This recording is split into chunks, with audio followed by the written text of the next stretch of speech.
Sorry to say sir, వాళ్ళు ఏం మాట్లాడుతున్నారో కేసు ప్రసాద్ గారు కానీ ఆయన వైసీపీ అధికారులు మాకేమీ వినపట్టం లేదు. అండ్ డిబేట్ చూస్తున్న వాళ్ళు కూడా వినపట్టం లేదు. కామెంట్స్ పెడుతున్నారు చూడండి, అంతా డిస్టర్బెన్స్ గానే ఉందండి. పీసీఆర్ నా దగ్గర రెండు చెక్ చేయండి మైక్లు. అందరికీ అదే ప్రాబ్లం అండి, ఎవరికి అర్థం కావట్లేదు, చూసే వాళ్ళకి అర్థం కావట్లేదు. లేదమ్మా, వంశీది కూడా ముందు రాలేదు కానీ ఇప్పుడు సెట్ అయింది. ముందు బాగానే ఉంది, మీది బాగానే ఉందమ్మా, వస్తుంది బాగానే ఉంది సార్. మెయిన్ టాపిక్ అయితే రావణ్ గారు అనేది నాకు అర్థమవుతుంది. నేను ఒక క్వశ్చన్ అయితే వైసీపీ నుంచి వచ్చిన వాళ్ళకి అడగాలి, ఎందుకంటే అంబేద్కర్, పేర్లేని నాని గారు, సోకాల్డ్ పెద్ద మనుషులు అందరూ వైసీపీ ఉండేవాళ్ళు. రావణ్ ఇష్యూని టేక్ ఓవర్ చేసి ప్రశ్నించే వాళ్ళని గొంతు మూస్తారా, వాళ్ళని అరెస్ట్ చేస్తారని మాట్లాడుతున్నారు. నేను ఒక క్వశ్చన్ అడుగుతున్నాను, ఈవెన్ జగన్మోహన్ రెడ్డి గారిని కూడా. రావణ్ మాట్లాడిన మాటల్ని మీరు సమర్థిస్తున్నారా? దేశం గురించి అయినా, రాష్ట్రం గురించి అయినా, లేదు వ్యక్తిగత విమర్శలనైనా వైసీపీ ప్రభుత్వంలో ఉన్నప్పుడు ఇలాంటి విమర్శలు చేస్తే మీరు సమర్థించినట్టు ఇప్పుడు రావణ్ మాటల్ని కూడా మీరు సమర్థిస్తున్నారా? ప్రశ్నించడం అంటే వ్యక్తిగతంగా విమర్శించడం, దేశాన్ని, టెర్రరిస్ట్ అని, నక్సలిజాన్ని పెంచే విధంగా మాట్లాడడం, అది మీరు హర్షిస్తారా? ప్రశ్నించడం అంటే ఏంటి మీ ఉద్దేశంలో? అది జగన్మోహన్ రెడ్డి గారిని కూడా అడుగుతున్నానండి. అక్రమ అరెస్ట్ ఎలా అవుతుంది? ఇంత నీట్ గా ఎవిడెన్స్లతో సహా కోర్టులలో ప్రూవ్ చేస్తున్నప్పుడు, ప్రతి రాష్ట్రంలో ప్రతి ఒక్క హిందువు మనోభావాలు దెబ్బతింటాయని వచ్చి ముందుకొచ్చి మాట్లాడుతున్నప్పుడు వైసీపీలో ఉన్న హిందువులకి ఇది కలిసి వేయటం లేదా? రాముడిని తిడితే, కృష్ణుడిని తిడితే, సనాతన ధర్మాన్ని తిడుతుంటే మీకు బాధ అనిపించట్లేదా? మనల్ని ఇండియన్స్ టెర్రరిస్టులు చంపుతుంటే వాళ్ళని కూడా వెనకేసుకొని వస్తూ, నక్సలిజాన్ని వెనకేసుకొని వస్తూ యువతను తప్పుబారి పట్టించేలాగా మాట్లాడుతుంటే మీకు తప్పు అనిపించట్లేదా? ఇటువంటి వాళ్ళని ప్రశ్నించమంటారా దీన్ని? లేదా మత విద్వేషాలు సృష్టించమంటారా? లేదా జగన్మోహన్ రెడ్డి గారిని ఎవరైనా వ్యక్తిగతంగా విమర్శిస్తే జనసేన పార్టీ నాయకుడు, అధ్యక్షుడు గారి పవన్ కళ్యాణ్ గారు ఏ రోజన్నా వాళ్ళని సమర్థించారా?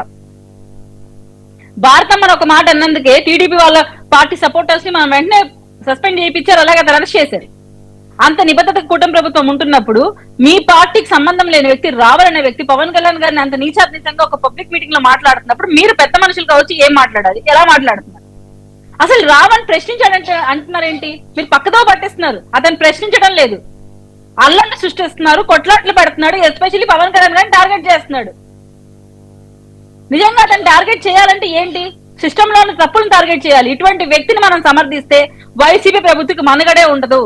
వైసీపీ ప్రభుత్వం ప్రత్యేకించి ఏదైతే మత విద్వేషాలు సృష్టించిన వ్యక్తిని సమర్థిస్తున్నాడు తప్ప అతను ఇంకా ఏ విధమైన ఇది లేదు అని అనిపిస్తుంది. అంబేద్కర్ ట్వీట్స్ చూస్తున్నా, పేర్నే ట్వీట్ చూస్తున్నా, ఇప్పుడు ఏదైతే వైసీపీ పెద్దలుగా ఉంటున్న వాళ్ళు, జగన్మోహన్ రెడ్డి కన్సందర్లో ఉంటున్న ప్రతి ఒక్కరు తప్పే చేస్తున్నారు.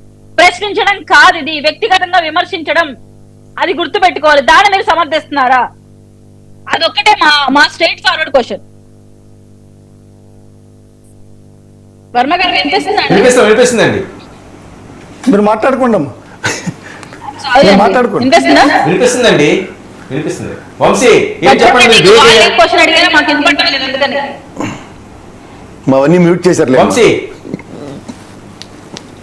మాకు కాదు, మీ డిబేట్ చూసిన వాళ్ళకి కూడా వినపడలేదు. మేమేమి మాకు కొత్త, మేమైతే రోజు డిబేట్కి వచ్చేవాళ్ళం, మీరు గమనించుకోవాలి. వంశీ వినిపిస్తుందా? మీరేమంత చించి పొడిచే మమ్మల్ని అడగలేదు, మేము భయపడిపోయి పని చేయట్లేదమ్మా అంటే భయపడుతున్నారా? మా మైకులు పని చేయట్లేదంటే భయపడుతున్నాం అంటే వంశీ వినిపిస్తుందా? వర్మ గారు మాట్లాడండి. ఇందాక ఏదో కట్ అయ్యారు కదా, మాట్లాడండి, ఏదో సమాధానం చెప్తా అన్నారు కదా.